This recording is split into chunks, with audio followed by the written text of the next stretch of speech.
typically, you will hear people say that there are two primary rules of Wiccan ethics. The first is the Wiccan Rede, and you harm none, do what you will. Which basically is saying you're free and you have the responsibility, they go together. You are free to do what you wish, but you cannot harm another. Not another person, another, which means the earth, it means an animal. So this is an interesting question and a very difficult thing, especially these days, to do. But it makes you mindful, right? What are my actions? Are my actions doing harm? Am I walking softly upon the earth, which is from the Native American? Or am I indifferent? Am I oblivious? Am I doing the equivalent of throwing my garbage out the window of my car as I drive down the highway? What are the consequences of my action? I have to be responsible and do no harm. And of course, that leads to questions about vegetarianism and all sorts of things, but the essence of it is, I'm free to do as I will, as long as I do no harm. So it requires you to be attentive to your actions and be responsible for them. The second principle that you hear all the time is, and the reason that we don't do harm is because of the threefold law, which essentially was, according to Doreen Valiente, who is Gardner's partner, made up by Gerald Gardner, who had spent some time in India and who understood the principle of karma. What you send out will essentially return to you, which is a law of physics. What you do, cause and effect. Okay.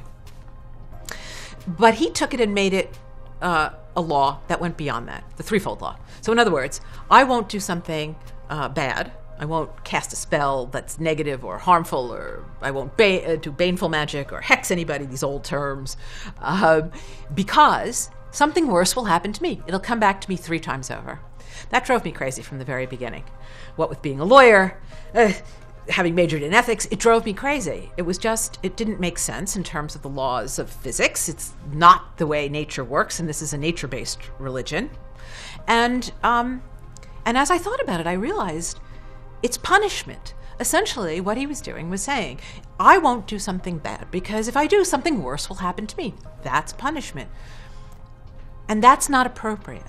It's not necessary and shouldn't be necessary, and it's not appropriate for a spiritual path, a religion, in which the world is sacred, in which the divine is everywhere present.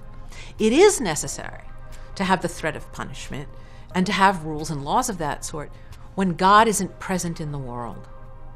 You have the 10 Commandments, you have the Bible, you have all of these laws and strictures that accompany the Abrahamic faiths, because God is not present in the world. He created the world, he left, he's gone, he's transcendent, he's in heaven, he's not here. He left a rule book.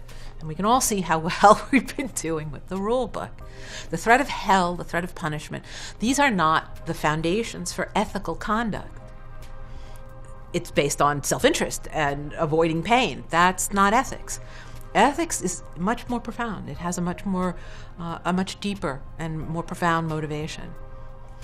True ethical behavior comes from the realization and the experience of the innate divinity, of the worth of the world that you live in, of the other person that you are dealing with, of the animal that is at your mercy, of the planet that is also now very much at our mercy. When you live in a sacred world, you don't need a law, a threat of punishment to do the right thing. You do it because you understand that the divine dwells within you and in others. And so what is the posture then? It's respect, it's reverence, it's gratitude, it's care, and it is responsibility.